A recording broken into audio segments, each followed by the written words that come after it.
فهم يصنعونها الآن من أجنة، من الأجنة، يعني المرأة التي تحمل من الزنا.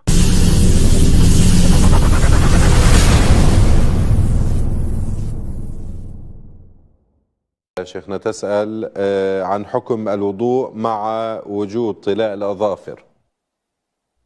طلاء الأظافر يمنع وصول الماء، طلاء الأظافر يمنع وصول الماء، فإذا توضأت فوق طلاء الأظافر فالوضوء باطل.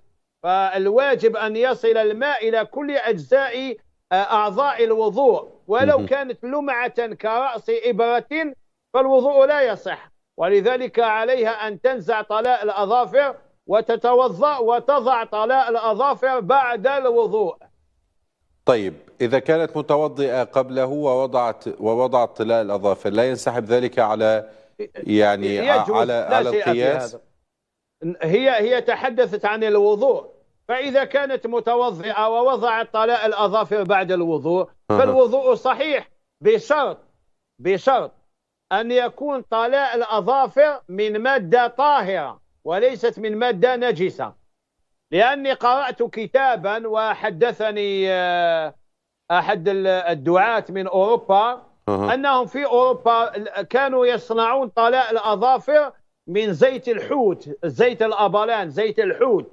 ولكن صيد الحوت أصبح نادرا اليوم، فهم يصنعونها الآن من أجنة، من الأجنة، يعني المرأة التي تحمل من الزنا تبيع ذلك الجنين للشركة، فحوالي 50,000 إلى 60,000 جنين يصنعون منه طلاء الأظافر.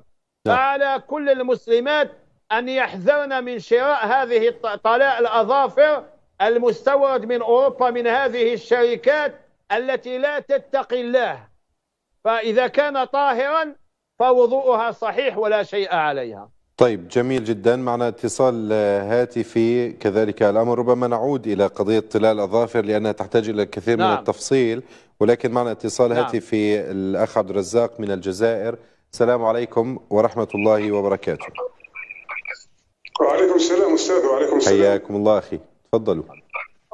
شيخنا، إذا بنى الإنسان في ملك أبيه وهو على قيد الحياة، والإخوة يعني يرون أنه يبني، ثم يتوفى الأب، هل ما بنى الإنسان هذا، الشخص هذا، هل يدخل في الميراث أم لا؟ ووالده هو الذي أذن له أن يبني في أرضه.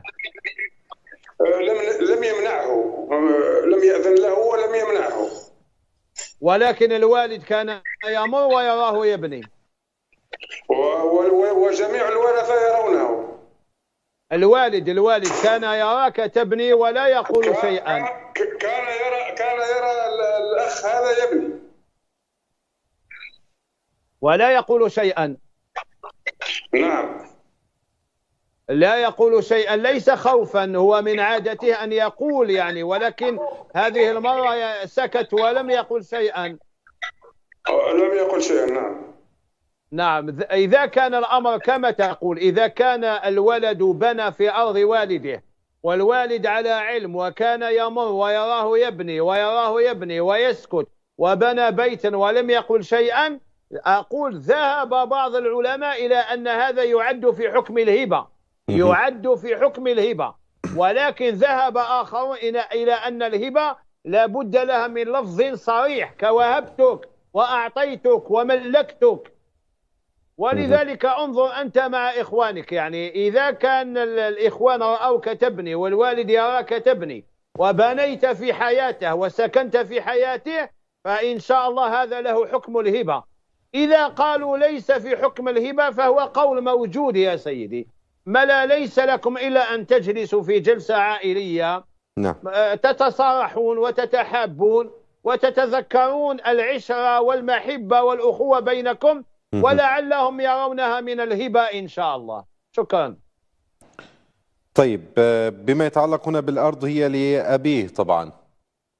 نعم، ولكن هو يبني في أرض أبيه ووالده يراه يبني ولا يقول شيئا ويسكت ويتركه يبني. أنا عندي سؤال من هذا القبيل، أن والده كان يساعده على البناء.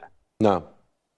كان يساعده، ولكن لم يصرح له بالعطية، لم يقل له ملكتك ولا وهبتك، وإنما كان يساعده على البناء. طيب، إذا كان يساعده على البناء فهي في حكم الهبة. جميل. طيب، إذا كانت يعني في فارق ما بين الأرض وما بين عملية البناء، يعني ما بين المبنى؟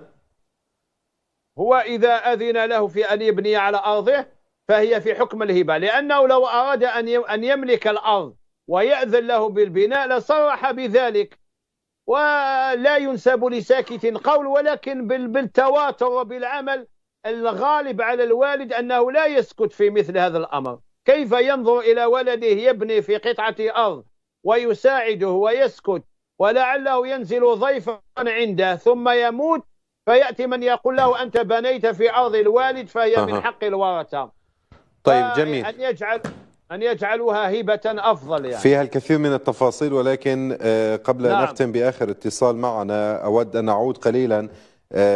يعني هداية تقول: لم أستعمل طلاء الأظافر في حياتي، وربما يعني يأخذ المشاهد فتواكم قبل قليل، وأنا قصدت بسؤالي أن نبين إذا ما وضعت طلاء الأظافر وهي على وضوء، توضأت ثم وضعت طلاء الأظافر ثم أفسدت وضوءها، فهل يحق لها أن تتوضأ مرة أخرى فوق طلاء الأظافر دون أن تزيله، بناء ربما يعني كما يقاس على الخف أو الجوربين في الفتى؟ لا يصح. القياس في باب العبادات ضعيف جدا. ما دام هناك لمعة، إذا أفسدت وضوءها عليها أن تزيل الطلاء وتتوضأ. لا تتوضأ فوق الطلاء، لأن الواجب أن يصل الماء إلى كل أعضاء الوضوء. إذا وضعت الطلاء بعد أن توضأت الوضوء صحيح. الوضوء صحيح، ولكن إذا يعني فسد الوضوء فعليها أن تعيد الوضوء وتنزع ذلك الطلاء. جميل. وهذه الفتوى ليست للمرأة، حتى للرجل الذي يعمل في الطلاء، عمال الذي يعمل في الطلاء عليه أن ينزع تلك الأصباغ، إلا إذا عسور، وكالجزار الذي يعمل في الدماء وقد يصيبه من بعض الدماء. نعم. فهناك تفاصيل في هذه المسألة.